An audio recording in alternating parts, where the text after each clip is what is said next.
ایک بادشاہ کے بیٹے کی اللہ سے محبت، ایک سچا واقعہ۔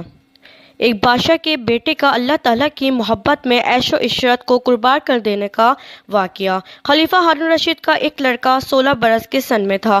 وہ زاہدوں اور درویشوں کی صحبت میں بہت رہتا تھا اور اس کی یہ حالت تھی کہ قبرستان میں نکل جاتا اور وہاں جا کر مردوں سے خطاب کر کے کہتا تم ہم سے پہلے موجود تھے اور دنیا کے مالک تھے اور اب تم قبروں میں ہو۔ ایک کاش مجھے خبر مل جائے تم کیا بولتے تھے اور لوگ تم سے کیا کہا کرتے تھے۔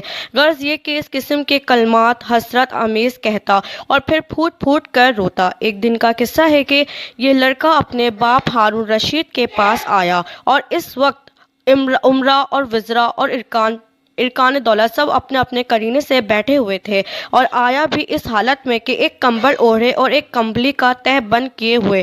جب اس بیت کو اعیان سلطنت اور ارکان